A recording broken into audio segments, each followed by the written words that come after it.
Political rock bands often face a certain shape of flack.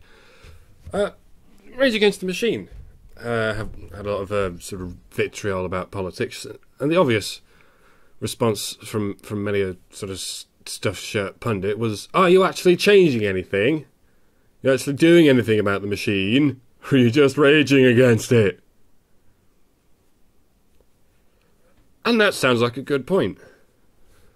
It sounds like a good point because it's very easy to imagine that thought process occurring in that order. Some dudes say to themselves, "We don't like the way the world runs. What should we do about it? I know, we'll make rock music." It seems like a shallow answer to a deep question. But that is not the order in which those thoughts occur, pretty much ever, as far as I can ascertain. It's in the opposite order, and it's much more long-term. Children do not care about politics. They don't understand it, and they don't care to. But a lot of children care about music.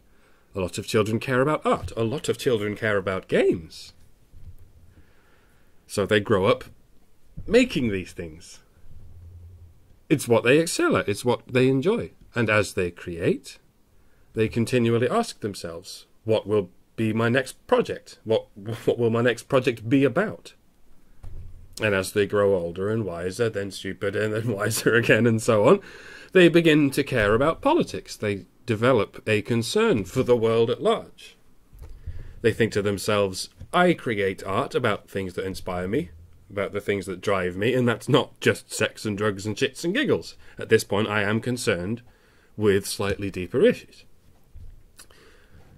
But just because you become interested in politics doesn't mean you have to become a politician. Especially if all you know is music. To go into politics, you'd have to give up the music. Not only would you be depriving the world of a trained musician, you'd be giving the world an amateur, rookie politician. And a musician can affect political change. They have to work 100 times as hard as a politician, but to be a musician that is 100 times easier. People discover the skills to which they are suited long before they discover the politics to which they lean. These are not people who devote their consciences to art. They are people who devote their art to their conscience. All I'm doing is raging against the machine. Yes, all I know is rage. Whatever I do with my life, it's going to take the form of vein-popping, spittle-threshing art rage. But I can choose whether I rage about the price of gasoline and how ketchup sachets are impossible to open, or I could rage about, say, drug prohibition. And I would hope if I rage about drug prohibition, you would not consider that to be a shallow answer to a deep question. It would very much be a deeper answer than how about them ketchup sachets, yes?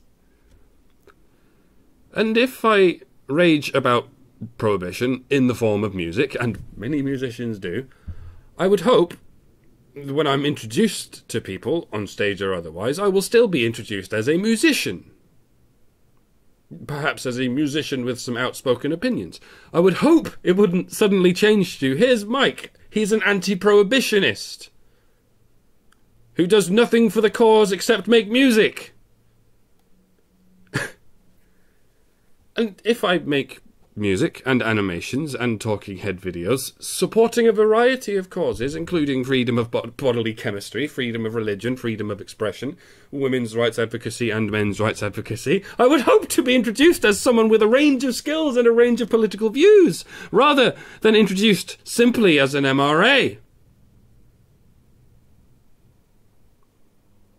There is no surer sign of a culture's biases than the irrational games they play with innocuous terms like men's rights advocate.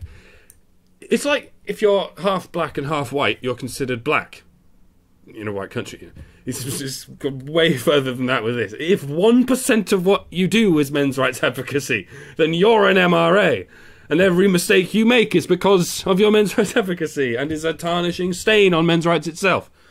Even if you're just an artist who decided one day to support men's rights. Fuck you, you're not an artist now. You're an MRA who just wastes time making art. When it's clearly your responsibility now to build refuges for men, to end circumcision, to single-handedly reform the family courts. All the while, with squadron after squadron of psychotic feminist pterodactyls trying to hound you out of the country. And then when we say, okay, but can we do something about these pterodactyls? You yell, all you people do is complain about pterodactyls! Fuck you. If a musician looks up at the audience between songs and says, legalize cannabis, no one is going to stamp their feet and say, why don't you run for local government then, dickhead? And they would not use you as evidence that anti-prohibition advocates do nothing to actually end prohibition. All they do is complain about prohibition advocates. Because you recognise that anti-prohibition is a good cause. You know, freedom of bodily chemistry is a good cause. You welcome any artist, any professional, any layman and any randomer who adds their voice to that cause in any way. To you that counts as advocacy. Because that is what you do when you agree with a cause that is undeniably good. And this is what you do when you disagree with a cause that is undeniably good. You try your damnedest to deny it anyway. Because no one wants to admit that they're basically a bigot. You play these daft goddamn games with words and identity politics where any MRA who does anything is not doing enough. So they should shut up altogether and join a different cause. Your cause! Surprise, surprise! The cause where you blatantly don't give a shit about men's rights and strive for a world in which no one does. Well, fuck you! Are you a women's rights advocate? Yes, you are. You can think of several women's rights of which you are in favour. But what have you done for women's rights lately, or indeed ever? Nothing. Does that mean women's rights advocates do nothing to help women? No. So, when you take that dilemma and swap only the word women for the word men, why does your answer change from no to yes? Because of doublethink, my dear. As clear a case as I've ever seen.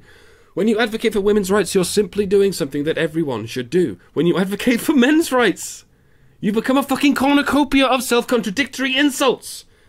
You're an old-fashioned crybaby.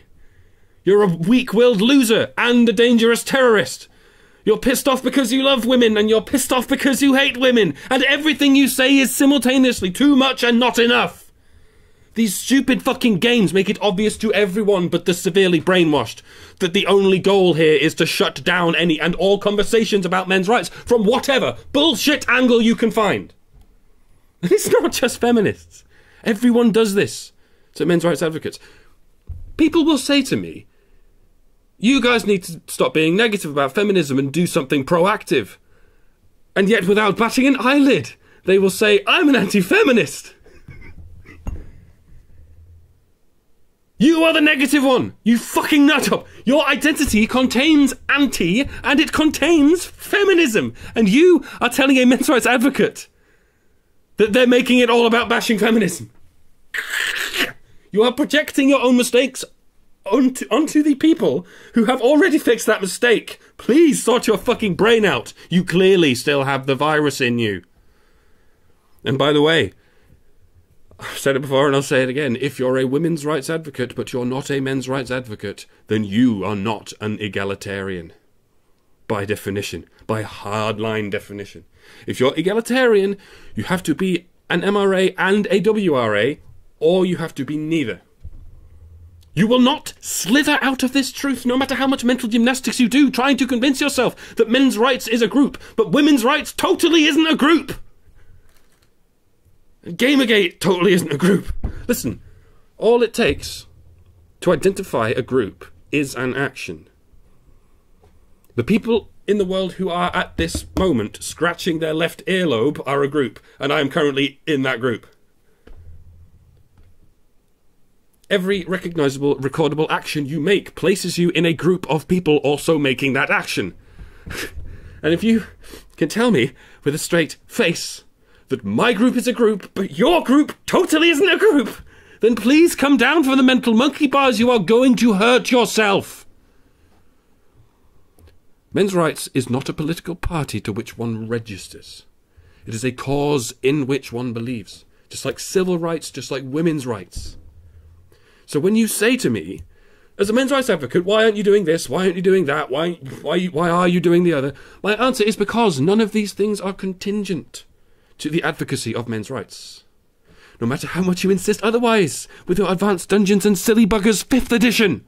If I stand on top of a pyramid with a bullhorn and a picket sign, that is advocacy. If I stand alone in a dark alleyway with a cardboard box and a Sharpie, that is still advocacy. Even though nobody's watching. And yes, if I stand in the office of my local government representative with an easel and a series of charts, that is advocacy.